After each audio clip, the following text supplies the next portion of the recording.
Peace, everyone. I'm Sierra, and welcome back to the Tarot Alchemy Podcast. For today's episode, we are getting knee deep or waist deep into shadow work and how tarot can be a helpful ally for those processes in your journey. And before we get into it, I have to have a disclaimer. None of this is any type of medical or mental health advice at all. Please seek the appropriate professionals for those issues or situations. So now that we got that out of the way, my guest for today is none other than Trinity, or Tsunami, goddess of the Rooted in Liberation podcast. And she is somebody who is very well versed into spirituality and being able to utilize different types of tools to help us understand ourselves better, to do a little more deep inner work, and to really help us liberate ourselves, decolonize our mind, and get us set on to a new and refreshing path. So, Trinity, welcome. It's so good to have you today. Thank you. It's good to be here. I'm so happy to see your beautiful face and happy to have this discussion with you. Shadow work is one of the biggest things that I talk about. Also, one of the biggest things that I do as a shadow work coach. Like it is, one of the things that I love because I feel like we avoid it too much. And so I'm really happy to have this discussion, and hopefully we will continue to liberate and enlighten the minds as we go on with, our shadow work and our discussion today. Sounds like a great plan. So, before we get started, let me know a little bit about who Trinity is and your mission and how your podcast helps propel that mission forward. So rooted in liberation, well, Trinity Tsunami Goddess is usually what I go by. Rooted in liberation is actually the mission is to actually decolonize our minds. So this is not just only on the spiritual level. I used to be a former educator, and what I would notice is we were constantly fighting for like the critical race theory and things, but they were never really teaching that anyway. They're never going to teach you what you need to know to free yourself. So I am big on knowledge, and liberation and knowledge go hand in hand. You can't have one without the other, to be honest. And so connecting that with our spirituality, something else that they took from us when they enslaved us and brought us over here, is a big part of who I am. So I want to bridge the gap between education and our liberation. And that's what I do. So regardless of if it's tarot readings, shadow work coaching, just life coaching in general, or the podcast where I am literally talking about real issues, talking about decolonizing your mind from church, decolonizing your mind from patriarchal things, decolonizing your mind from racist things that we've learned to accept, from stereotypes that we've actually taken on and we wear almost like a badge of honor. We're offended when people come for that stereotype that had nothing to do with us in the first place. And so that's really what the podcast is about and what my mission is about. And I'm just trying to get out there more and more and hopefully help people build our community, bring us together. Like we can leave the differences behind and aside. We don't have to agree on everything, but we do need to agree on we are being under attack for over 400 years. We've been under attack. And we're still under attack. We're still seeing our children be targets. We're still seeing no justice in this so-called justice system. We're still seeing so much of a divide just between us, men, women, and children in the Black community. And we have to eliminate that. And the way we do it is through knowledge and liberation. It starts with ourselves.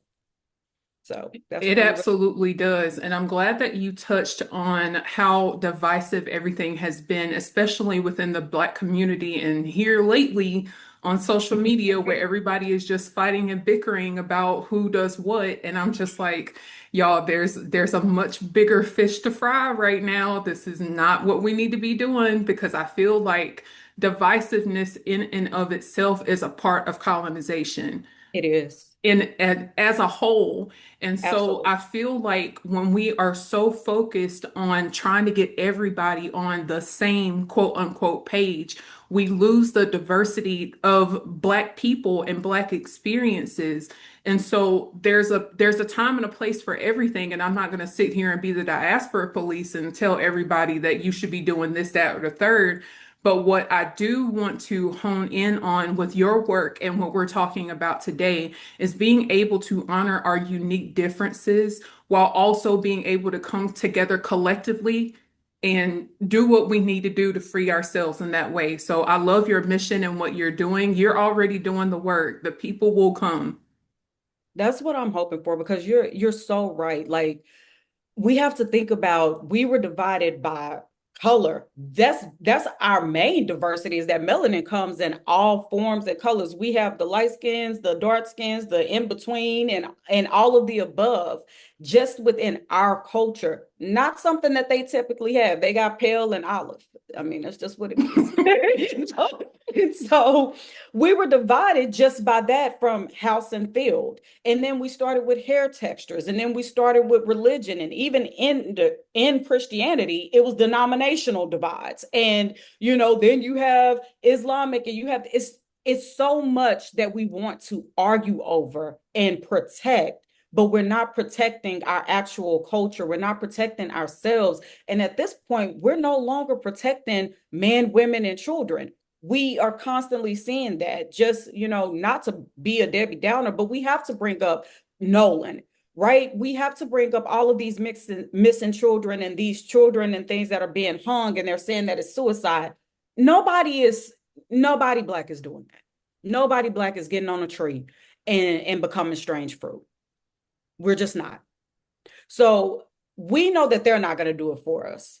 We have to find a way to work together collectively, as you stated, to do it for ourselves. We need to govern ourselves. Nobody wants to be the diaspora police. I don't care which part of the diaspora you're from. Embrace your culture and be proud of that, but also understand that they hate you just as much as they hate me. It does not matter if you're in America, if you're in Haiti, if you're in Africa, if you're in Jamaica, it doesn't matter. They look at us all the same. So where we can come together, we need to come together. Plain and simple. It's plain and simple, period. Like, let's stop arguing over silly stuff. And social media has definitely made it worse. I do think there's a lot of bots, but I also think that there's so much misinformation and so much ignorance on social media. Everybody got Twitter fingers and you really ain't about that life. It sparked a lot of differences. While it has also helped some people, I do think social media can be a little bit dangerous, especially for our community, because they're gonna continue to poison our minds. I'm on board. I'm on board with everything that you are saying. And when we talk about social media being a place where a lot of different things can be misconstrued, I feel like shadow work is also one of those things. Everybody has their own way of doing it, but in your practice with what you do, what can you define what shadow work actually is before we get deeper into that section? So I like to look at shadow work as a mirror. I think it's a mirror into your past, your triggers, and your ancestral generational trauma. Shadow work is showing you where your deep rooted pain is. It's showing you where things that may or may not belong to you are showing up constantly in your life, your patterns, the behaviors that you may have when you're triggered, and things like that. It's also the darker side, if you will. I don't really like to say light and dark like that because I know the connotations with it, but it's kind of the darker side of who you are to some extent. So when we think about villains, let's take Medusa, right? We understand that Medusa is probably a woman who has been hurt, a woman who is misunderstood, and a woman who probably is a vigilante, but they've made her a villain because of her power. Mhm. Shadow work, you can actually hone in and pick up your power. It once you have that balance and you know how to respond and not react to things, your power grows and you're not as triggered, you're not as worried about things. So I feel like shadow work starts with that mirror, and you have to realize the behavior patterns that either you have inherited or that you have experienced through your nurture and life. That makes sense. And when I think about our actual shadow, if you look at it from a literal standpoint, there's it's like being out in the bright sun. It's only when that light starts to reflect off of objects or things that light cannot penetrate through that the shadow comes and it Mhm. doesn't leave you. And so when I was doing research for Leo season specifically, I was looking at the transition between the chariot and the strength card, chariot being ruled by Cancer, strength by the sun or Leo. And you notice on the front of the chariot, there are those sphinx energies that combine both the lion and the head of the human. Well, also in the Bible, it also talks about Lucifer and Jesus both being referred to as morning stars, which also links to Venus. So when I see those energies split apart in the Strength Tarot card, it's like you see that lion, that primal, that instinctual energy that sits at the root, that is a part of our survival and our human, our instinctual way of being. That I would correlate to the shadow. And then when I see the woman, the elevated woman that's in all white with the infinity symbol above her head, I see that as the more enlightened or the lightened version of ourselves that helps to tame and calm that shadow.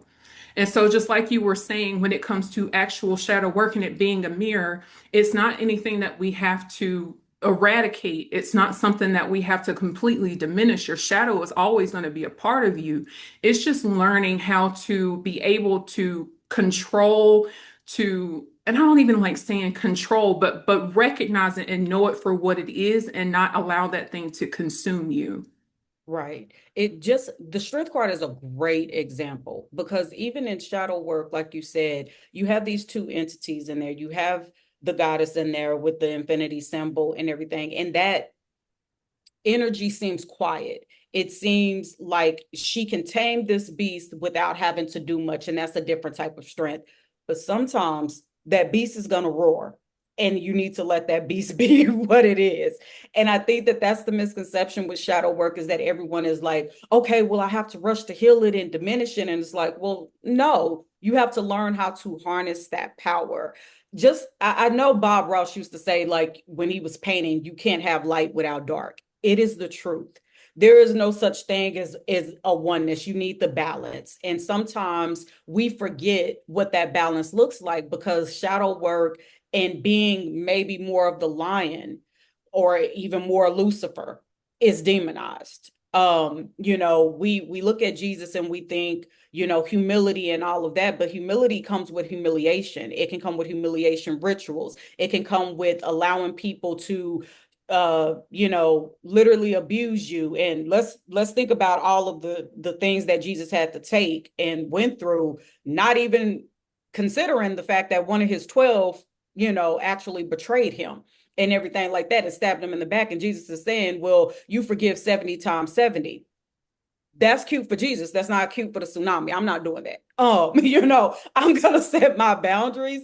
I'm going to make sure that people know how to treat me. And when you don't, you're going to receive whatever you receive from however you treated me. I will sometimes match energy and sometimes I'll just block you and get away. It depends on what I feel like doing in that moment, what I feel like doing to protect myself. But that is part of my shadow. Sometimes the beast has to roar, especially with Leo season. So I just wanted to stop being so demonized. This is not about being passive. This is not about learning how to just take it and move on and, just turn the other cheek. No, this is about setting your boundaries, knowing what's actually bothering you. If it's triggering a X response that or a past response that has nothing to do with the situation right now, being able to discern that versus, no, this person is actually pissing me the hell off in this moment. And I need to correct that in this moment. Using your shadow, using that strength and blending those two together is actually what makes you a magical and a powerful human being. That's something that I'm working on to this day in my 30 years of Right? living. As long as we don't look it. Listen, I, for me, I've always just believed that if I was just a good person, then good and good has come to me. But Right, my boundaries have also been tested. And in those moments when I want to get active, when I want to tap into that lion energy, something in me and the colonization of my mind and my background in religion and Abrahamic religion would make me think just turn the other cheek. right, But sometimes you got to let folks know because what that ends up doing is you eat that, you consume that, and it settles in your energy and it starts to manifest in other ways. It starts to manifest in your body, in your mental health, all around. And Yes. so even being a good person and not stepping into that shadow when you need to, how it's like you're using your goodness in ways that it shouldn't be. Right. It's like you're using your goodness to just be like, whatever, and then consider everybody else's feelings and never consider your own. But And what this, does that do for you? And so what I find so healing about shadow work is learning, like just like you said, there's a time and a place, but it's also being able to have that healthy relationship with the enlightened parts of yourself to know when to use it and when to keep it at bay. right. And I love what you said about your mind being colonized because that's what it was. We were taught to be passive. You weren't supposed to question master. You were supposed to be a good Negro. You were supposed to be obedient. They were supposed to have dominion. Slaves obey your masters. This is what that is about. So there's this imbalance of standing up for yourself. There's this imbalance of speaking out. And then what happens is your throat chakra is blocked, your sacral is blocked, you're blocked, you're feeling sick, you're carrying it, all this tension in your shoulders and in your gut, you're staying bloated and all of this. It has a reaction because all of this shit is laying dormant in you trying to come out. So to me, being a good person, A, starts with being good to yourself. Am I treating myself the way that I should be treated? Am I treating myself the way that is healthy for me? Because health is wealth. Am I treating myself the way that will help me to grow? And being good can be subjective because to me, cussing somebody out is being a good person. I didn't harm you, but I let your ass know that I wasn't gonna have it. And I let you know, so therefore that freed me up. My throat chakra is good. Sometimes it's, hey, I'm just gonna block you. I don't have the energy, I don't have the time, and I feel good about that. And I'm not gonna explain my boundaries to people that have already said, hey, I don't like X, Y, and Z. But we've taken good and made it this modern like we want to be Mother Teresa, who, well, things have came out that Mother Teresa wasn't that great either. Or Gandhi, and things have came out that Gandhi wasn't that great either. We've taken this and we've made this the example of what good people look like and what good people are supposed to do and how they're supposed to act and how good women are supposed to behave, how to be a lady and all of this. But the reality of it is, if we're looking at our history, studying the people that actually have paved the way for us, they weren't considered good people. These people have mugshots. They were arrested. These people were considered radical. They're revolutionary. These people were considered threats. If you look at the FBI and the CIA files, they're all in there. They weren't considered to be good people, yet they were doing good things. So sometimes I just have to look at it as good people do bad things for good reasons, and bad people do good things for bad reasons. And we have to be able to decipher the difference. We have an administration that might throw you a bone, and it feels good at that particular time that, oh, we got a check during COVID. But are they good people? Do they really give a damn about you? Do they really give a damn? Do they have any type of morals and ethics at all? That's how I'm validating things up against myself. Am I actually doing something out of malice? Or am I doing something to protect myself? That's a If the key answer is I'm doing difference. something to protect myself, that's not me being a bad person. That's me being a good person to me. And it starts with me. I can't be good to you and be bad to myself. I can't pour from an empty cup. And I think that that's something that we really have to get out of. And it's a journey. It's not easy at all. We've been taught this and we've been conditioned and beat down. We've been literally whipped for this, even parental wise. We've been whipped sometimes if we spoke out of turn, or if we said something that sounded too grown, or if we did something. We've been taught to be passive, and being passive is not going to get us where we need to be. It's just not. I agree 1,000%. We talk about one version of a shadow being boundaries. To sum it up in a package, what are some other types of shadows that you think are prominent with shadow work, or the most popular ones or common ones that people tend to come in contact with for this type of work? Um, Overworking.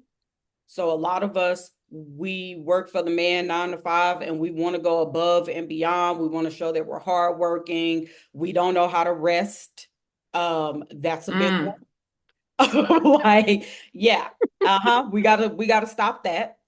Um, Another big one that I see a lot is we do not know how to actually be in relationships with anybody anymore. We don't know how to communicate because we're so used to having to put on this facade for everybody that we don't let people see who we really are. We don't want them to see us down. We got to be strong. We were taught never let them see you sweat.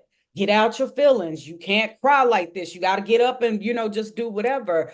Or, keep them white folk out your business type of things. We were taught all of this. And so a lot of us are hurt. We're bleeding all over people and we refuse to go get help because we find help to be weakness.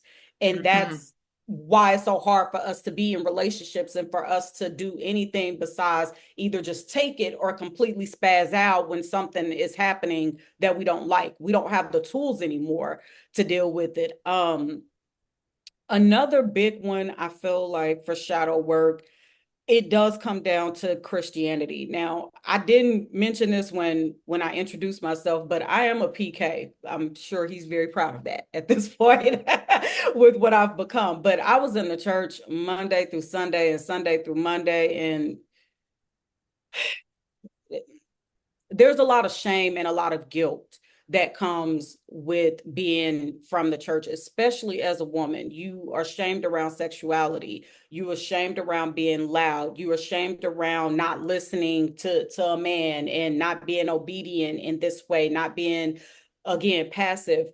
And I feel like with the church, shadow work becomes very taboo in a sense, to where we don't know what's actually something that we need to decolonize and something that, oh, well, this is just the way it is. This is just the way we should be. And it's like, no, you need to start questioning everything. And because of the church giving us all of these rules and regulations, and then the school giving us all of these rules and regulations, and then work giving us all of these rules and regulations, we don't question shit. We don't question anything that happens in our life, and that actually hinders being able to do shadow work because you're not questioning any thought process that you have to be able to decolonize your mindset and also just be able to talk to your real self. Shadow work is going back to all parts of you because you're not just where we are in our 30s or 20s. That inner child is still there with you too, and that inner child that got hurt, we have to learn how to reparent and do something about that. And most of us will avoid that. I feel like a lot of people avoid talking about the very things that is blocking them from healing, unfortunately. It's deep. Yeah, It's deep, it's heavy work. And I don't like putting different traumas on different hierarchies and pedestals because I believe that some that maybe you and I could handle a little bit differently can be completely detrimental for somebody else. yeah. And so when it comes to these topics, it's so important that we give ourselves a little bit of grace in these moments also, because a lot of the things that we're unpacking, it's heavy. It's Yes, also a little bit isolating in that same sense, but it can leave you so raw. And when it's done when it's done not well, I will say, right. it can kind of make you feel like it can kind of put you in this space of blaming yourself for things. And so when it comes to your practices and your shadow work, what ways are you able to help people to separate themselves from the blame game and actually propel themselves into healing? So I tell people all the time that shadow work is not about blaming. It's not about analyzing it and trying to make it all logical and make it pretty. It's literally integration into yourself. So instead of blaming, this is just the situation. This is what happened to me. There's nobody necessarily to blame for it. You might not get an apology. Even if you do have somebody to blame, you may never hear, I'm sorry from someone else. And you still have to move on with that. So it's not so much about this, and that happened, and it was your fault, it was my fault, it was all of this fault. It's this happened, and now that I have it, I have to figure out how to transmute that energy. I have to figure out how not to let this energy be my reactor every time somebody does something to me, or to keep me from living the way that I want to live. A lot of us want to be loved, but our trauma is holding us back from allowing love, genuine love, into our life. And what we do is, again, with that mirror, we'll start to attract people that is showing us where we're hurt, not showing us where we need somebody else or where we want to be loved. They're showing how you're treating yourself. So taking blame out is the first thing, one of the first things that you got to do with shadow work. Because even if you can't blame somebody, I'm sorry to tell you, but it may not change anything. Not in that way. Like you can name it and you can blame somebody, but okay, then what? We have to Hmm. transmute that energy. We have to figure out what we need to do now in this moment to actually heal. How do we want to be um not healed, but how do we want to be perceived now after this? So I guess, for example, if as a child you were told that you talk so too much, and so now you're quiet, you don't want to say too much, you don't want to do too much, start practicing on conversations with people that you feel safe with. Start practicing on conversations even with your inner child, and let her know, no, it's okay for you to talk. It's okay for you to have an opinion. It's okay for you to actually own your voice, because somebody took that from you. It's not about whether your mother, your father, or whoever else told you that, but it's about now, what do I do? And in those moments where you can show up and where you can have your voice, that's when you start to transmute that energy, and you make sure that you do it. It's a process. So don't even give yourself a hard time if you don't do it the first time that you get the moment to, or even the second or the third. You do have to give yourself a little bit of grace, but start with finding those safe spaces for you to actually practice your healing and transmute that energy. I think there's a big difference between blame and accountability. Right. And the perfect example is a movie I will never watch again, and that's For Color Girls. When them babies, trigger warning, okay? Yeah. When Yeah. those babies and Felicia Rashad came in and told her, you got to take some accountability because you knew this man was dangerous. The difference here, also, in what you're saying, I feel, is that when we're doing shadow work, a lot of the traumas that are on us aren't necessarily just self-inflicted. Correct. This is an environmental, familial, relational type thing that happens to us. And anytime our belief systems get disrupted, people we hold to high regard, like parents, like brothers and sisters, or whatever the case, like family in general, when your source of hurt comes from people who you leaned into so deeply and to carry you in a way that they should have and they didn't. Sometimes when we do shadow work, the healing stops because we're projecting all of that energy towards what that person did. Right. And in that same moment, we also talked about the inner child. We're not addressing the inner child if we're still over in the other gardens trying to ruin what they have going on over there. It's Right. not about that. Right. It's taken care of in these moments. My inner child is saying, inner child, as far as being a 2 or 3 year old to a teenager, Mm-hmm. is giving them a chance to speak. And it's giving yourself the opportunity to create that safe space for them to pour their hearts out to you Right. and to let you know that this is what is hurting me. And then to take that step forward to comfort and protect that inner child and let them know that nobody will ever hurt you like this again. Right. This turns it internal. This is where the healing really starts to begin. And so when it comes to healing from these things and when we're immersed in our shadow work, what are some ways that you feel would be the signs to show that we're actually healing from it? The main one is, are you reacting or responding? When people trigger you, is it a reaction or are you responding? Can you actually have a conversation with the person that hurt you if that's what you are doing or want to do, or a person that maybe they didn't hurt you, maybe this is just a new relationship, but they do something that trigger an old memory. They trigger something that you like, oh, wait a minute, I've already been here, done this before, and I don't like the way that feels. Can you tell them that, or are you just gonna spaz out? Are you just going to go balls to the wall and they're like, I don't even know what I did, type of thing? Are you going to play the blame game to some extent? Because again, you may never get an apology from these people that hurt you. They may not even understand that they hurt you.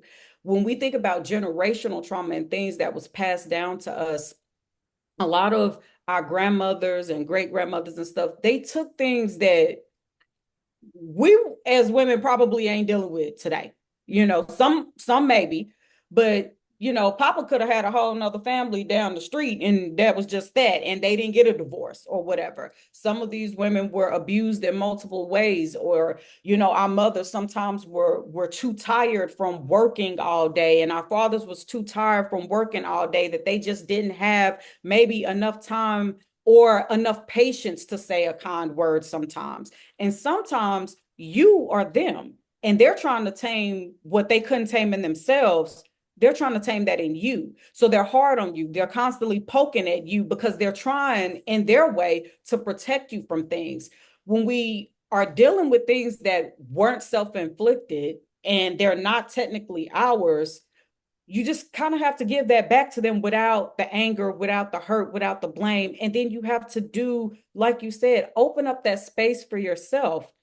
How do I actually want to feel about myself? How do I want to share my feelings and communicate when I'm hurt with people? Is this actually something that is triggering me, or is this my intuition telling me that the person is not safe? And that's a big one too, because as you go through so much trauma, your intuition can get very muddy. You have to sit with yourself. You have to know which version of you is actually doing the talking. So when I'm doing my shadow work and I'm triggered, I have to ask myself, is this little me? Is this little Trend that's talking right now? Because I can visualize her. I can see why she was hurt. I can go back and remember what this incident was. Or is this me in this present day? And I just don't like how this feels. And I need to say, I don't like how this feels immediately, and see if you're going to change something. There's a book called The Body Keeps the Score. I think everyone When I should tell you I read heard that that in my book. head, yes, Everyone should absolutely. read that book because it really does break down shadow work in a very therapeutic way. And when you're thinking about it, yes, those incidents, they become so real. It's almost like we're reliving them, right? When we're going through this healing process. So if you're triggered in that way to where you're just reacting all the time, you know that you still got a little bit of work to do. And maybe you need some help, some guidance. Maybe you're not digging deep enough. Maybe you're avoiding the things that you don't want to say, the things that you don't want to hear. But avoidance, anything that's going to be buried can always be dug up, and it will be dug up at the worst times. And that's what avoidance does. It will come to you and be like, okay, well, I'll let this slide for about a year or two, and then you'll be in a happy moment, and your worst moment comes to meet you, comes back to haunt you. And that's a clear indicator that maybe you didn't deal with this in the way that you needed to.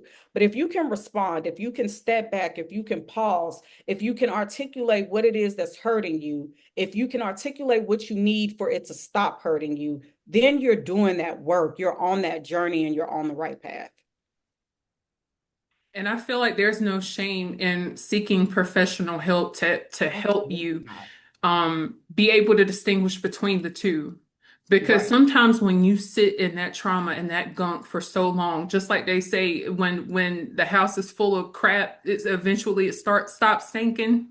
Mm-hmm. Um, I see nothing wrong, and I highly encourage going to somebody who is a bit more trained in the mental health aspects of this, because when you do it irresponsibly in a way where you know you're not safe anytime these triggers come to you, And when I say that, I mean even physical reactions. I remember watching an episode of Iyanla Fix My Life, and there was this traumatic event that happened to these kids. Well, they were like young, early 20s at that point, where their trauma, even just talking about it, triggered seizures for this Mm, person. If it's that bad, you don't need to pick up another a deck or talk to any kind of spirits. You need to go get help. right. And this is coming from someone who I'm not a medical or mental health professional, but I'm telling you, when you are at that low of a frequency and a vibration, it opens the door for more of it to come. It does. And I 1000% agree. When I'm walking through this with people, I will tell them that too. Matter of fact, I prefer you already have it before I get there. I am in therapy every week. Hmm. You know, I believe in therapy. I think that we need to get out of that mindset. Like I said, admitting that you need help is not weakness. That's part of your strength right there. And knowing that you can't do everything alone. And this is coming from a woman who is very hyper independent because of my trauma. This is coming from a person who has OCPD and I like things my way. And I'm typically a loner. I'm telling you that you cannot do it all by yourself. And Hmm. sometimes, even though you may have a support system, your support system may not be equipped to deal with this type of work. And you don't want to start trauma bonding with a bunch of people either. Get you some professional help. Get you someone who understands this part of it. There are plenty of therapists out there now, especially Black therapists that are equipped with spirituality aspects as well. I found mine like that. I definitely see like different therapists posting on all kinds of social media platforms. Find one that vibes with you, try a few if they don't, but definitely don't just sit in this alone. Don't sit in this alone, having all of these triggers, these thoughts. You might not even know how to fight the demons off. And then what happens when you are the demon? Like you have to think about those things. You might need some actual professional support with this. So I would always encourage people to do that. Please go get the help and the resources that you need. Don't do it necessarily alone. If you can tackle the little stuff, tackle the little stuff. But you know, in order to get to the root of your problems for your liberation, you may need some help. You're gonna need some help. It's not may. It just depends on what type of help you want to get. In getting a therapist you mesh with, Yes. Yes. listen, as a veteran, okay, they don't have many therapists who look like me. And Right. I even found that when I did find a therapist who looked like me, their mind was still very much colonized. So when I'm talking about ancestors and spirits and things of that nature, now it turns into a bipolar assessment. Now it turns into, are these spirits, are what are they doing? It turns into that. And now I don't want to talk no more. Right. It's harmful. So as much as we say, and I wholeheartedly agree to get one who understands our experiences, black, white, green, whatever, but one who also understands the spiritual aspects, just like you were saying with your therapist, Yes. knowing that not every spirit who communicates with you, if you're in that low frequency, is going to mean you well. That is why it takes somebody who is trained in these areas to be able to help you decipher these things so you don't bring more harm onto yourself. Right. And I so, okay, we Yes. talk a lot about shadow work. We talk a lot about different types of shadows, especially how they affect the Black community. Now, Mhm. incorporating tarot into that, how do you do that with your practice? So tarot, of course, can be the way that your ancestors speak to you. That's how I look at tarot. I will do intuitive readings, and tarot is like the picture that I can actually see that completes the puzzle that was already in my mind. And so when I'm using it, you can look at it for past and present. You can look at it for what's going on today, like what's actually blocking you right now. You can look at it generationally. So when I use tarot for shadow work, it depends on what that person is actually experiencing as to which form of card drawing I'm gonna pull and use. But there's so many cards in tarot that are actually very correlated to shadow work or Hmm. very correlated to letting you know that you might need to go back and do some healing. You know, the Ten of Swords comes to mind, the Nine of Swords comes to mind. The devil card comes to mind because a lot of people are scared of that, but it's like, well, where are you repeating these patterns? That's all about patterns and temptations and things that you were doing. And shadow work is about your patterns. It's uncovering your patterns and your triggers. Um, Balance, the temperance card, and things like that. Even the Wheel of Fortune. There's so many cards in there to me that actually correlate to shadow work directly. And when I see those cards, that's one of the things that I'm telling my clients, like, you need to do a little bit of work in this area, and the shadow work in this area. And if you can't handle it, again, I will refer somebody to mental health professionals. But um, I think tarot is one of the perfect tools to actually use for shadow work. Because sometimes you don't know what you're feeling. Sometimes you don't know where this is coming from. And you'll see like maybe a matriarchal card that will come out and you'll start thinking, I wonder if this is something that I'm carrying from my mom or my grandmother or my great grandmother. How far back does it go? We might never know how far back it goes, but we know that it stops with you, right? And how Hmm. does it stop with me? And that may be the next card that comes out is what it is that you need to do. Like I love seeing the Four of Cups sometimes because I love that it's letting you know you need to go sit and meditate on what I'm giving you and what I have gave you. I need for you to sit in isolation for a minute. I need for you to be quiet. Some like the Hermit card. Sometimes this is a journey by yourself, and sometimes this is a collaborative thing. But I love using tarot and shadow work. Like absolutely love it because I think so many of the cards correlate to what we're hiding and what we need to know. 1,000%. Because each one of those cards are archetypes that transcend any type of spiritual or religious container. Yep. And so when you think about a card like the Empress, for example, you talked about the a matriarchal type card. That's a persona that exists amongst different spiritual practices. And so that's the reason why I love using tarot as a self-reflective practice, because Mm-hmm. regardless of what your background is, if your practice says not to use this in your spiritual practices and what you do, then of course follow that guidance. But for people who are able to incorporate that into their spiritual journey, it gives you a chance to be a little more self-centered in that Mm-hmm. way. I find sometimes, and this is me on the outside looking in, I'm not any of those ATRs. Hoodoo is my bread and butter off Same. camera on my own, okay? But I feel like some of these practices, the way that they are portrayed, are very outward looking. It's praying to these deities, giving all of these offerings, devoting so much of your time. And if they do align you with the best version of yourself, then by all means. But I feel like for people who are on the outside that are looking in, that are decolonizing themselves from Abrahamic religion and other practices or whatever the case may be, sometimes we don't take that moment of pause to sit and with ourselves and with our own energy to know what it is that we see within ourselves before we look to another source to tell us again.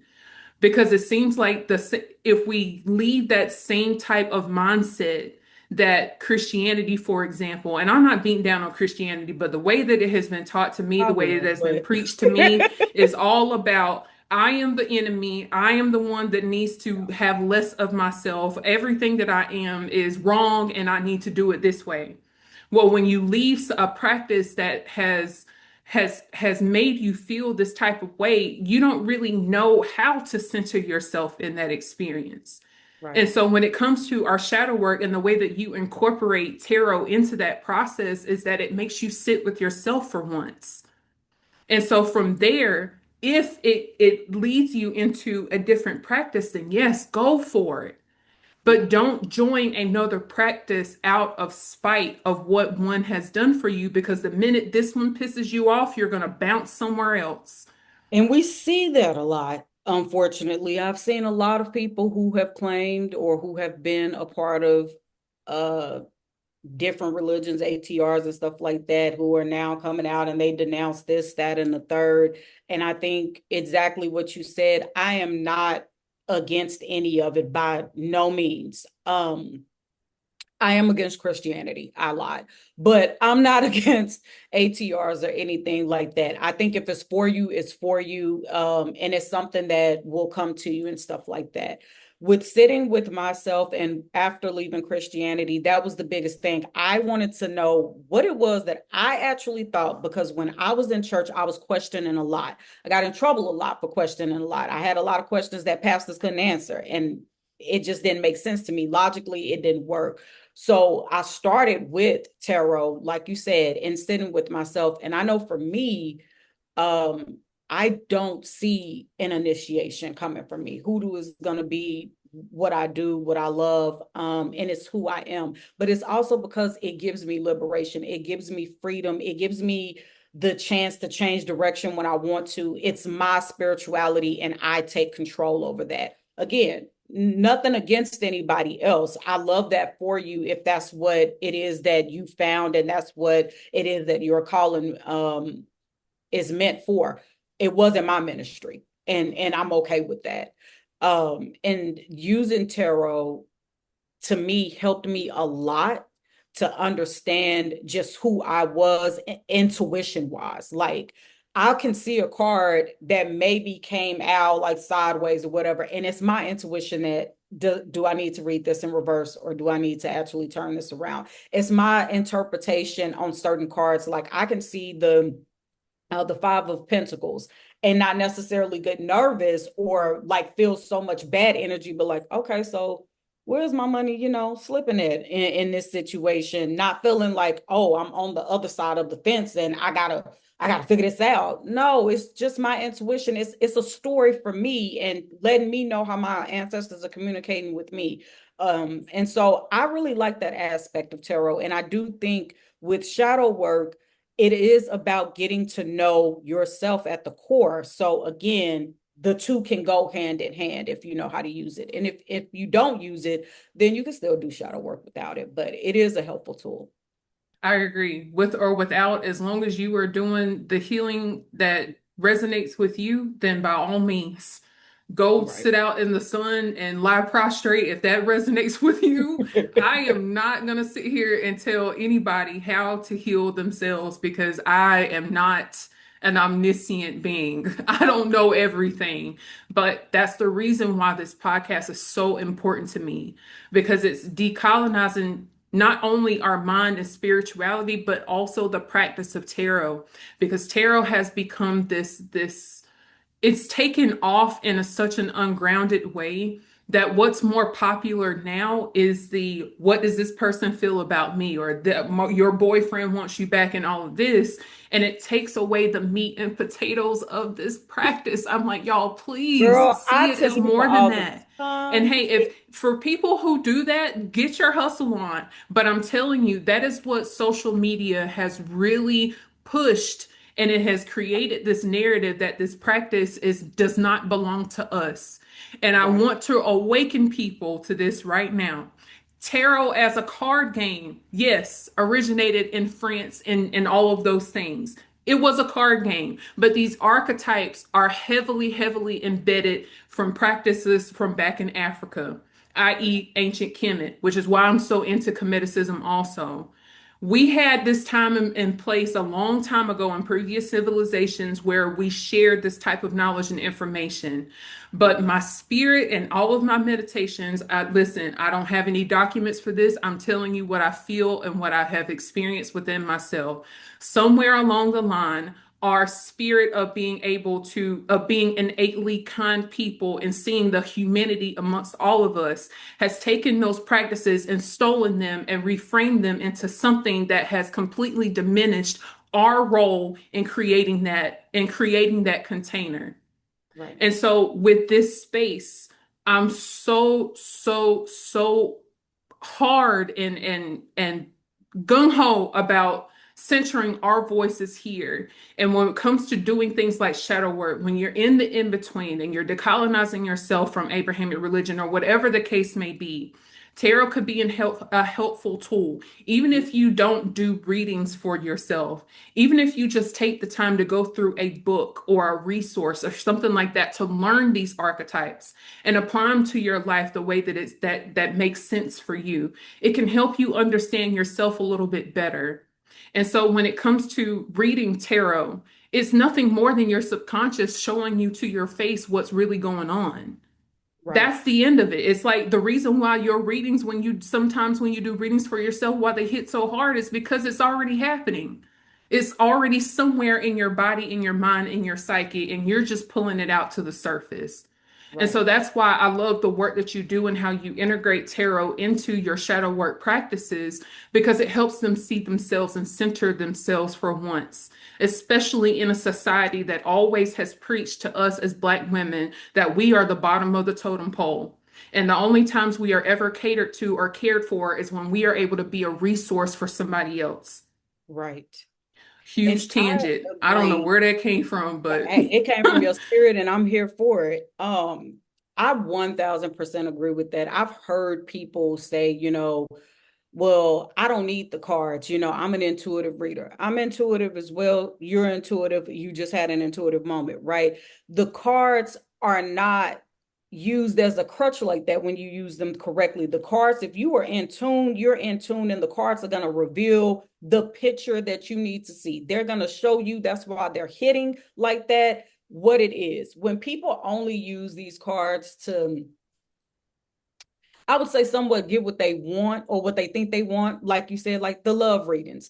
I'm not gonna lie to y'all. I roll my eyes anytime it happens. And I do it because I feel like you already know if you coming to me asking, it probably ain't what you want it to be. So what card you want me to pull out? Like, like it's probably not that if you're asking because your intuition is telling you what it is. You just want confirmation of the opposite. And I'm not going to be able to give that to you because I can tell you already coming in with something else. If you were coming in for spiritual work with your partner to say, we want to make sure that our connection is strong, that our communication, that our love continues to grow, that's completely different from you asking me, is this person the one? Because I have a little bit, it's not.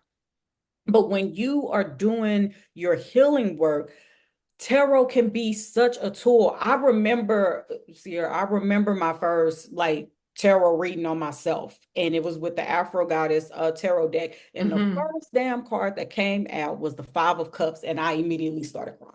I said, well, we ain't even got to go no further, do we? Like, we Bawling, like, already oh, know what's happening. But as I'm looking at the symbolism, I still got two full cups. But I couldn't see at that particular time. I wasn't going to law school. And I thought that I was, and that was my whole life. I wanted to be an attorney. And it felt like a huge loss. Like, who the hell am I now if I don't do this? I felt so like disappointed in myself, but it was never my calling. I had two cups behind me letting me know what I needed to be doing. And that was literally the first card that came out. And I was just like, well, okay. Spirit don't lie. Like the cards don't lie. I always say that the cards don't lie. I absolutely love tarot. I hate that it's been colonized. I hate that it's mainstream with BS now, but I love that there are people like us who are bringing that back full circle to where it needs to be because tarot can absolutely be used for your liberation. Tarot can absolutely be used for your healing. Tarot can absolutely be used to manifest what it is that you want in your life. If I'm trying to call in certain things, there are tarot cards that I can pull out. If you want to call in love, put that lover's card under your candle or whatever it is that you're doing on your altar and stuff like that. Use that card. You can use tarot in so many different ways for so many different things. It is such a helpful tool. So please stop just minimizing it to one question here, one question there. Use tarot around in your life, in your daily life. Pull a card each day. Have you a few questions that you want to set your day up with and pull a card to correspond with those questions. I definitely do that. And I suggest that other people do it too, especially on your healing journey. You even have a book that you have dedicated for shadow work Yes. specifically. Spill it, honey. Okay, y'all. Now the title's gonna shock a couple people, but it is unfuckable with, and that's because you should be. You should be. That is what tarot and shadow work combined together is going to help you do, right? It's again, I keep saying, are you reacting or responding? When you're responding, you're unfuckable with. Nothing is going to bother you in that way where you're just feeling that pain constantly over and over again, like you're constantly recutting this particular wound and never letting it heal. And so it's a guide for Black women in their liberation. Of course, other people can read it. I would love for males to read it as well and see if they can get something from it. But I put a lot of time and effort into this because I thought about what I went through when I first started shadow work. And trust me, I am not done. By no means will I ever profess to be done with my healing. Same. Healing is not linear. And this is an ongoing journey. And every day I'm finding out a new trigger. Okay. But I didn't know where to start either. And I wanted someone to be able to help me. So I'm hoping that this guide will give you some really good insight on who you are, help you with the exercises, start narrowing down patterns and things that you want to get rid of, things that you want to call in. I hope that is something that you can relate to because I definitely try to make it relatable where I'm putting a little bit of my story in there, as well as just things that I feel like culturally we've all experienced and we've all went through and things that we can easily recognize. Like I said, overworking, not resting, not being able to actually communicate properly with others and with ourselves. Like the way that we talk to ourselves sometimes is so detrimental, and that's coming from somebody else. So I wanted this to be a book where I take you on a journey of with me because I went through this book too and I'm doing the same things, the exercises and everything. We're gonna cry, right? We're gonna laugh. We're gonna want to burn some shit down. We're gonna want to go love on somebody. We're healing. You're gonna get all of those emotions in this book. I promise you. I did not bar none with it. Okay. Like I wanted to make sure that it was something that spoke to Black women. It is a dedication to all those little girls out there who were voiceless at a point in time because I was. Somebody took my voice too. And I didn't feel that I had the right to say anything because people would say I was too much or not enough. People would say that I was too loud and not sophisticated enough. I was too ghetto here and not this enough. I wrote it for y'all. It's almost my love letter to my little girl and to your little girl and to all the little girls that's out there. And I had to learn how to be a villain and be proud of being a villain. And I want us to start taking that because we're so used to putting on the superwoman cape. We're so used to like Black women are so strong. True. Not nobody's denying that. I'm not. But sometimes we have to learn that the strength is in letting that shit go. It's in Mm-hmm. letting them have it. We kind of did that with this election, right? We said, well, we done. We gonna rest. We need to do that more often. That needs to be something that we take up more often because so many people will come and use us. I saw on threads that a person said that a white person told her child, if you're ever in trouble, find a Black woman and they will help you. So we're the villain and the hero all the time. You got to learn how to wear that villain power, put your heels on, put your makeup on, or whatever it is that you do to make yourself feel good, and wear that with a badge of honor. Because even if you are the villain in their story, make sure that you're the heroine in yours. And that's really what this book is about. So it is called Unfuckable with a Black woman's guide to shadow work and liberation, because I am hoping that with it, you will continue to do the work, but that this will help you get started in it. And I'm very, very proud of this book. Yeah, I'm ready. I'm ready to hear the feedback from it. I'm ready to see if it's helping people and all of that. And so I'm so ready to go ahead and release this to the world. I'm excited, and I'm an avid journaler and reader, so I'm definitely going to be getting my copy ASAP. And I'm it here it for it. feels like liberation. It feels like veneration. Yes, it is. And I mentioned a little bit of that too, because one of the chapters is all about our ancestors and generational trauma. And so we're going all the way back. And that's why I keep saying you might not get an apology. They didn't. Do you think the I mean, US just sat on the stage with however many other countries and stuff and refused to acknowledge slavery. We're not getting an apology for this. But we have to learn how to heal, not necessarily move on, because I don't like how that could sound. It's Yeah. not so much about moving on, but it is about moving forward. And we have to learn how to heal and move forward even with that past. We know how hurt we are from that past, but we don't want to keep taking that into our future. And what is it going to take for us to live our best lives that's ahead of us?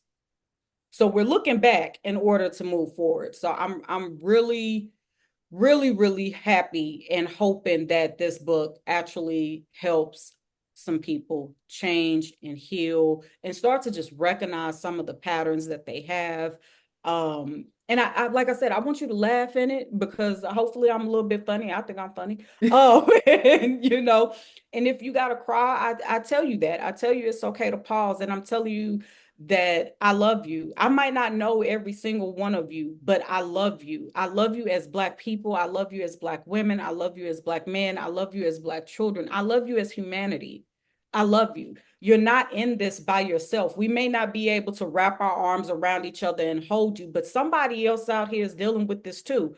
I'm dealing with this. You're dealing with this. So just collectively, I just want us to heal. And I'm hoping that I can continue to put out content and books and things like that that do help us heal. So this was a very therapeutic write for me. It was a little hard when I was thinking of my own triggers. It was a little over a year in the making of me like trying to come up with the concepts and like, am I being repetitive? Am I doing this? Am I doing that? And all of that self-doubt, I just had to throw that out. And I was like, we dropping this for Leo season. So August 3rd, it'll be on my stand store.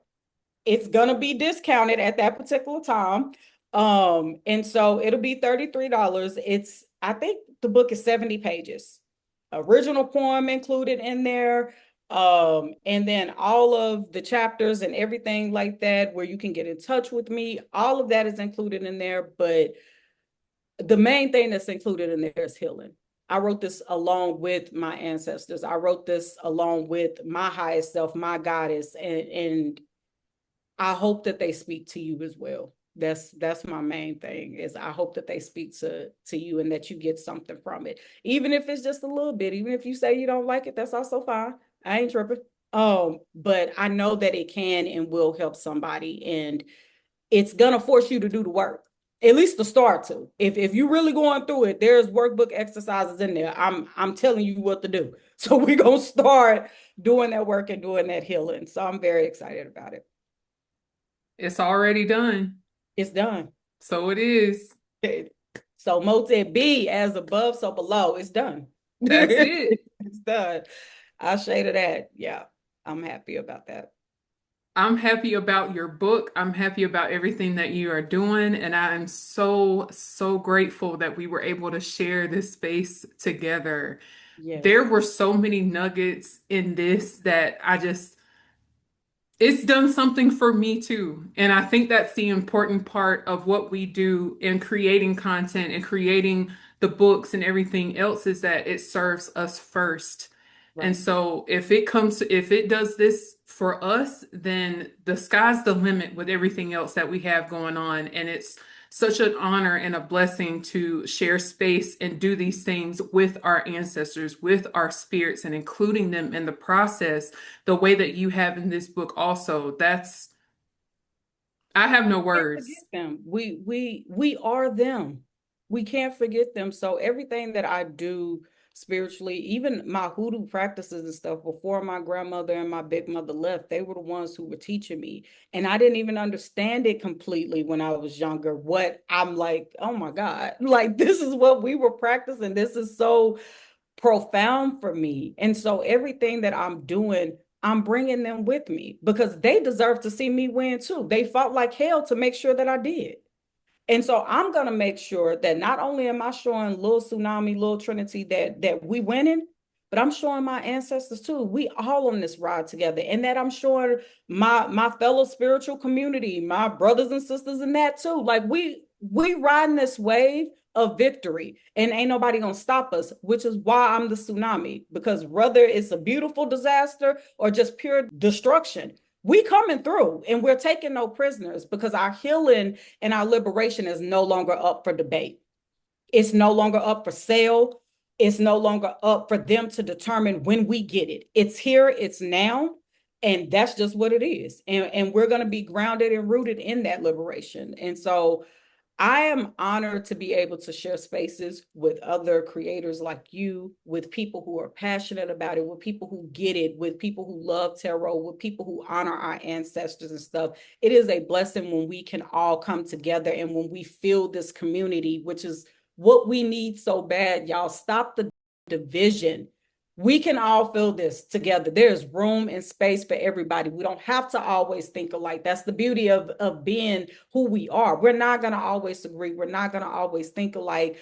But we can come together and love on each other because ain't nobody going to love us like we love us. Ain't nobody going to see us like we see us and celebrate us like we celebrate us because they don't have the history to do it anyway.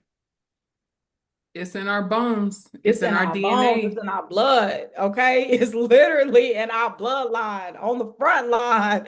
Like we every have to do time. this every time, every time. So I'm always very, very grateful to be able to like come and share space with other women that I love, other women that I see that's doing this work, and that we are actually actively boots to the ground making our community a better place, one content, one book, one tarot pull at a time, you know. So I'm happy about all of that and very grateful.